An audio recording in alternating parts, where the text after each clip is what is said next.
성부와 성자와 성령의 이름으로 아멘. 예수님과 어머니 하나 되신 성심을 통해 아버지 뜻 안에서 기도드립니다. 사랑하는 하느님 아버지, 저희가 듣겠습니다. 말씀하여 주옵소서.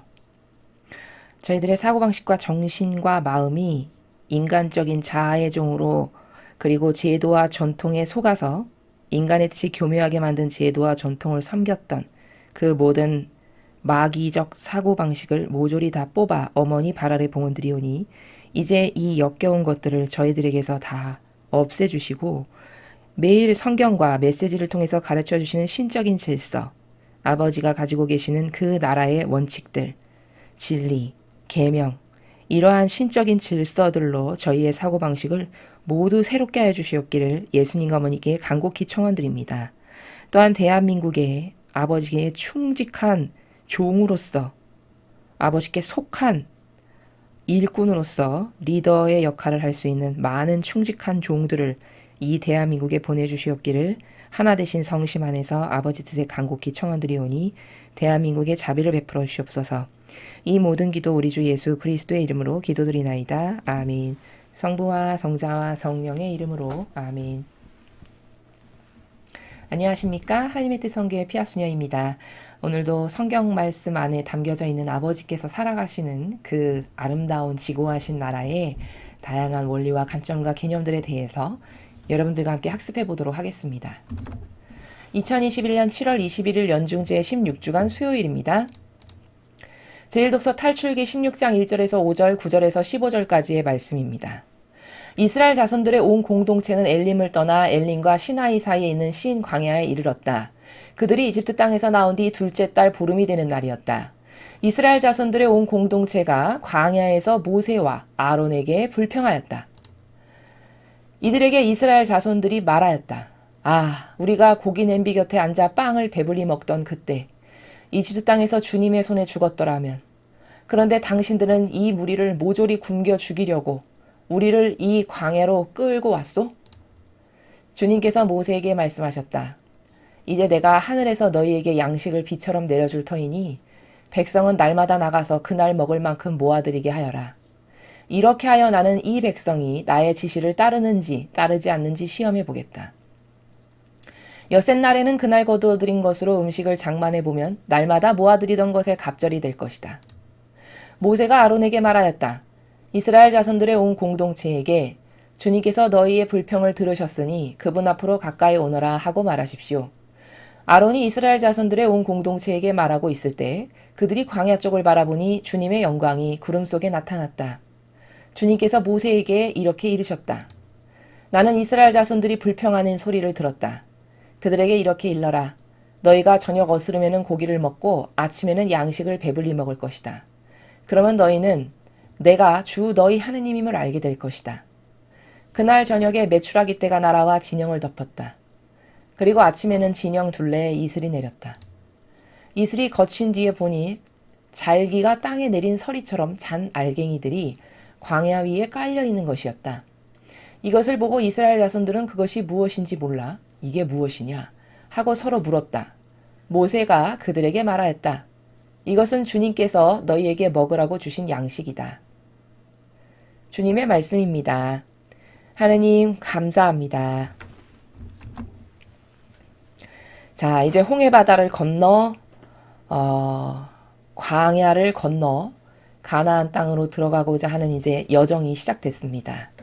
자, 그런데 아니나 다를까 홍해바다 건넌 지 얼마 되지도 않아서 또 불평불만이 시작됐죠.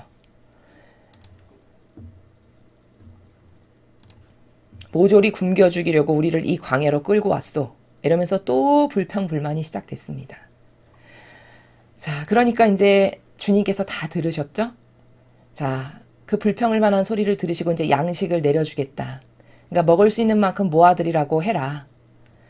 그 다음에 중요한 부분이 이 부분입니다, 여러분. 여기 4절 후미에 이렇게 하여 나는 이 백성이 나의 지시를 따르는지 따르지 않는지 시험해 보겠다. 이렇게 말씀하셨습니다. 자, 잘 보십시오. 4절 후미에 아버지께서 나는 이 백성이 나의 지시를 따르는지 따르지 않는지 시험해 보겠다. 이렇게 분명히 말씀하셨어요.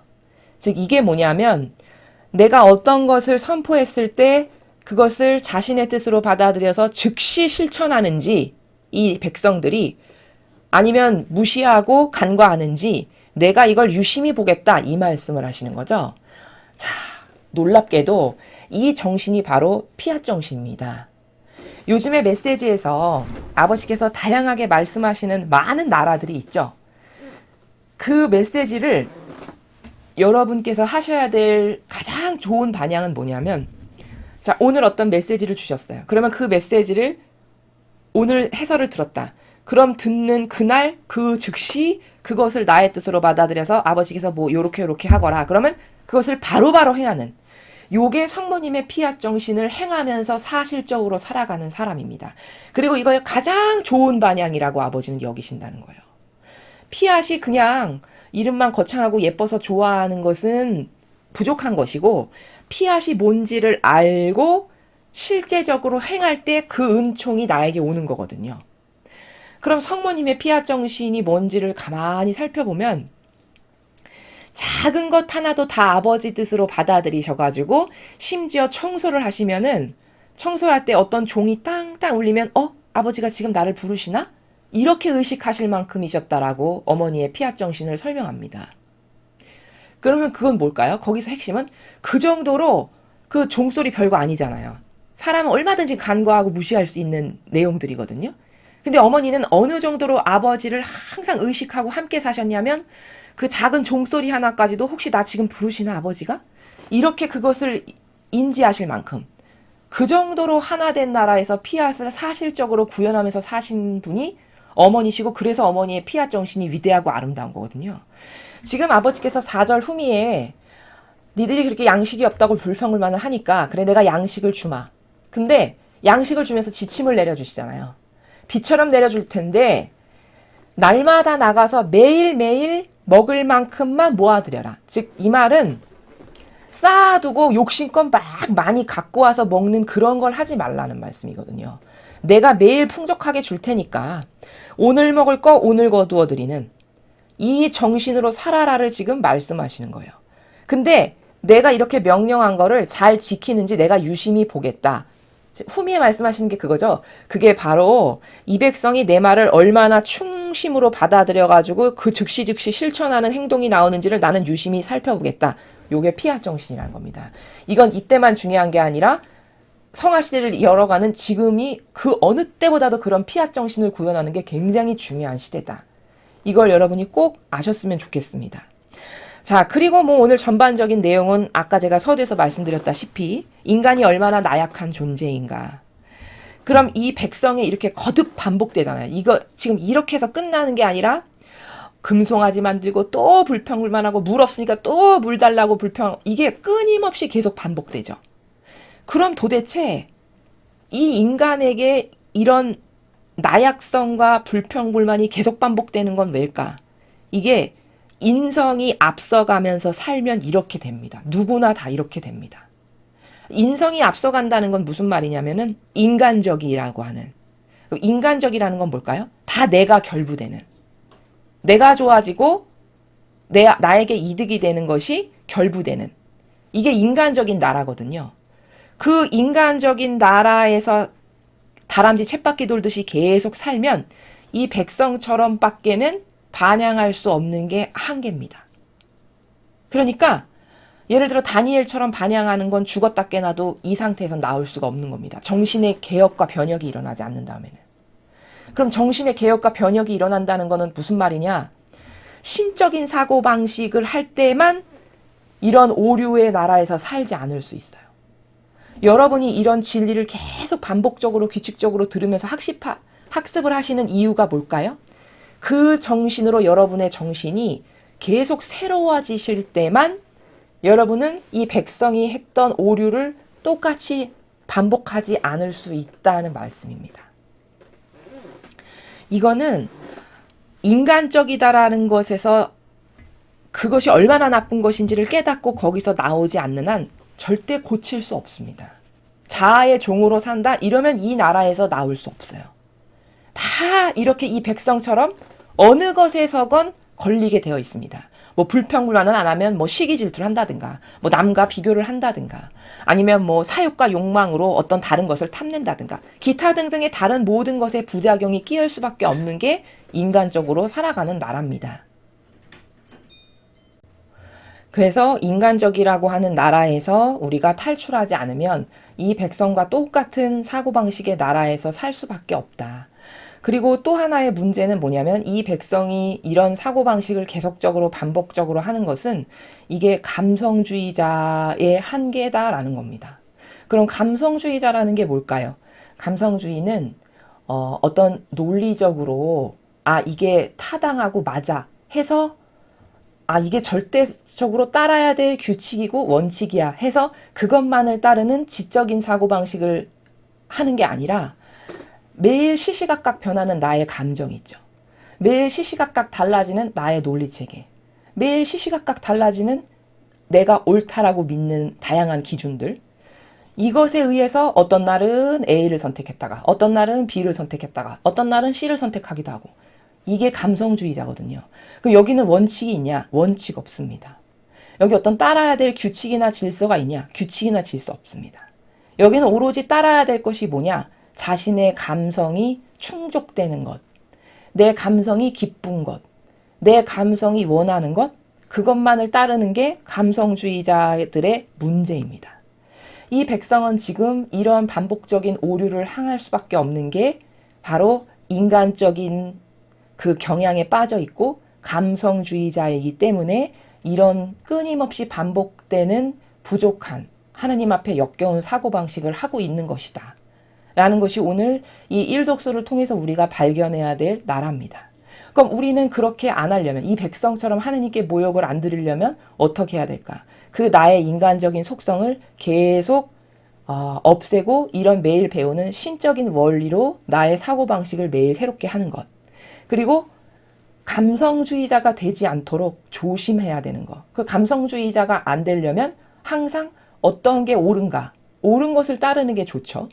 옳은 것. 그럼 옳다는 건 또 사람마다 다 다르게 기준을 정하면 이것도 안 되는 것이죠. 그 옳다라는 것이 아버지께서 매일 가르쳐 주시는 이런 성경에 나오는 진리. 이게 바로 옳은 것인데 시간이 지나고 세대가 달라져도 변치 않는 옳은 것이라고 하는 이 진리의 근거에서 나는 이것만을 따르는 게 나의 희망이고 이 옳은 것을 따르니까 그게 영예고 기쁨이다. 라고 해서 아버지가 주시는 규칙을 매일 적용시키는 것. 이런 것을 반복할 때 이 백성들이 빠졌던 오류에 빠지지 않을 수 있다. 이것을 여러분들에게 결론적으로 말씀을 드립니다. 자, 계속해서 오늘 주신 복음 말씀 함께 보시겠습니다. 마태오복음 13장 1절에서 9절까지 말씀입니다. 주님 영광 받으소서. 그날 예수님께서는 집에서 나와 호숫가에 앉으셨다. 그러자 많은 군중이 모여들어 예수님께서는 배에 올라 앉으시고 군중은 물가에 그대로 서 있었다. 예수님께서 그들에게 많은 것을 비유로 말씀해 주셨다. 자, 씨 뿌리는 사람이 씨를 뿌리러 나갔다. 그가 씨를 뿌리는데 어떤 것들은 길에 떨어져 새들이 와서 먹어버렸다. 어떤 것들은 흙이 많지 않은 돌밭에 떨어졌다. 흙이 깊지 않아 싹은 곧 돋아났지만 해가 솟아오르자 타고 말았다. 뿌리가 없어서 말라버린 것이다. 또 어떤 것들은 가시덤불 속에 떨어졌는데 가시덤불이 자라면서 숨을 막아버렸다. 그러나 어떤 것들은 좋은 땅에 떨어져 열매를 맺었는데 어떤 것은 100배, 어떤 것은 60배, 어떤 것은 30배가 되었다. 귀 있는 사람은 들어라.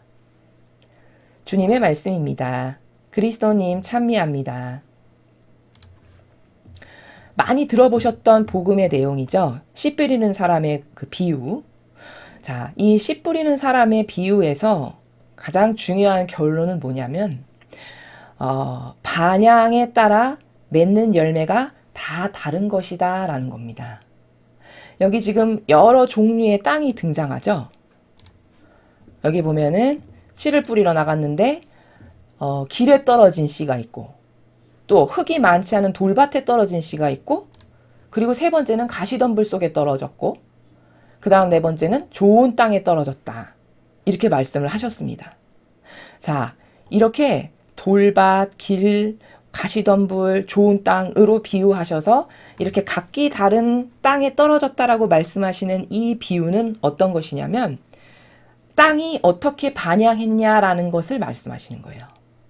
그렇게 땅이 어떻게 하느님께 반향을 했느냐에 따라서 맺는 열매, 축복이 다 다를 수밖에 없단다라는 것을 예수님께서 지금 군중들에게 가르쳐 주시는 거죠.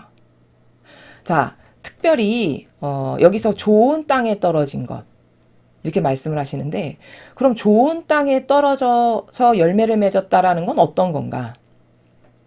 이것은 바로 행동에 옮기는 영혼들, 그런 영혼들을 좋은 땅에 떨어진 씨라고 비유를 하시는 겁니다. 예를 들면은 그 앞에서 얘네들이 내가 이렇게 하는 말에 어떻게 반영하는지 나는 유심히 보겠다 이렇게 말씀하셨죠. 오늘 아버지께서. 그게 바로 피앗 정신이라고 말씀을 드렸죠. 그리고 그 피앗 정신이 오늘날에는 과거 그 어느 때보다도 더 중요한 시대에 우리가 살고 있다. 앞으로 성화 시대를 이끌어갈 당사자들로서 굉장히 중요한 관점이다라고 말씀을 드렸는데 마찬가지로 좋은 땅에 떨어진다는 건 아버지께서 무엇을 말씀하셨을 때 바로바로 행동에 옮기는 영혼들, 또 아버지께서 그 영혼에게 개입하셔서 모든 것을 하실 수 있는 그런 상태로 반향을 하는 영혼들, 이런 영혼들을 좋은 땅에 떨어진 씨다라고 말씀을 하시는 겁니다.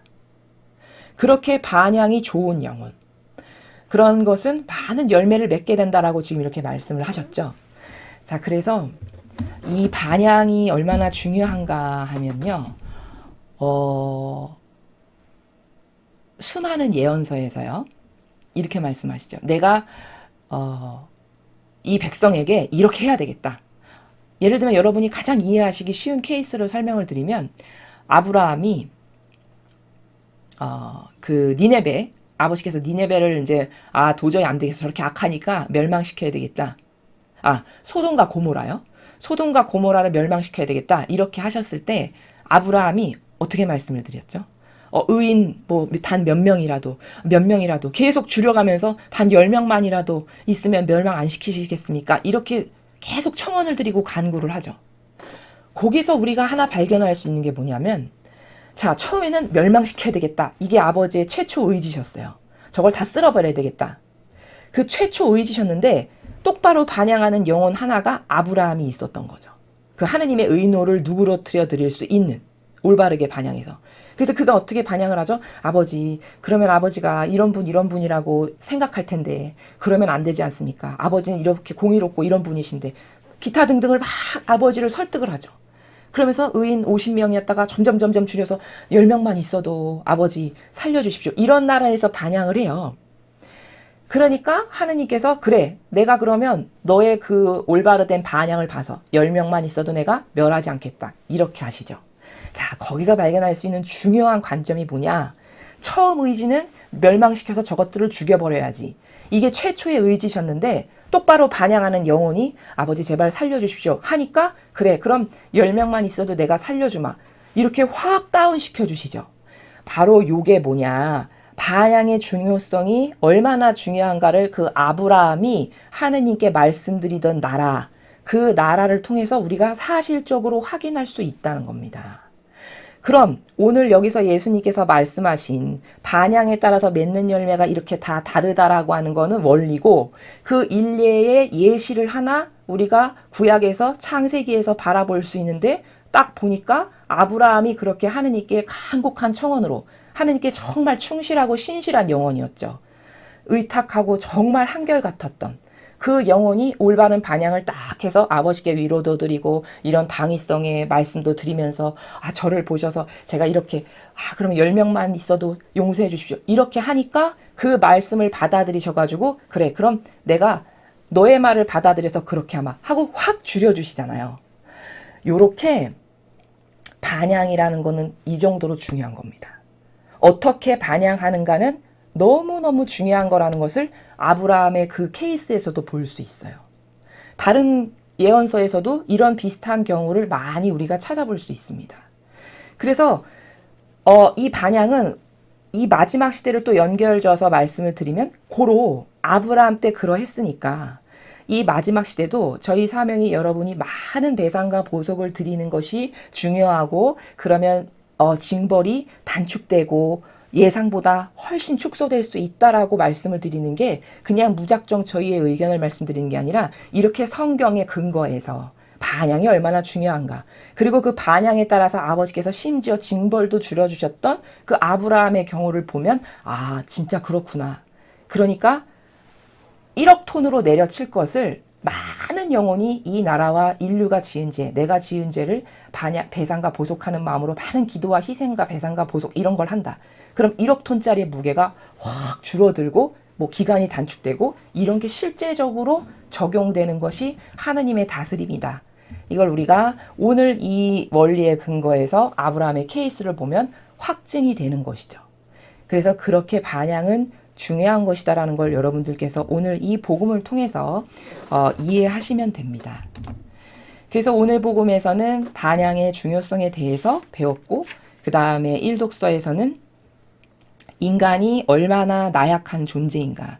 근데 그 나약성이라는 것은 인간적이라고 하는 나라 그리고 감성주의자로 살아가면 그 변덕스럽고 매 순간 달라지는 그 나약성의 한계에서 벗어날 수 없다. 그러므로 나의 인간적인 속성과 그리고 감성주의자로 살아가는 어떤 경향의 문제가 나에게 있다면 그것을 반드시 고쳐서 신적인 사고방식으로 달라지지 않으면 나도 이스라엘 백성과 같은 이런 오류에 빠지기 쉽다. 이것을 여러분들께서 꼭 명심하셨으면 좋겠습니다. 이상으로 2021년 7월 21일 연중 제16주간 수요일 복음 해설을 마치겠습니다. 감사합니다.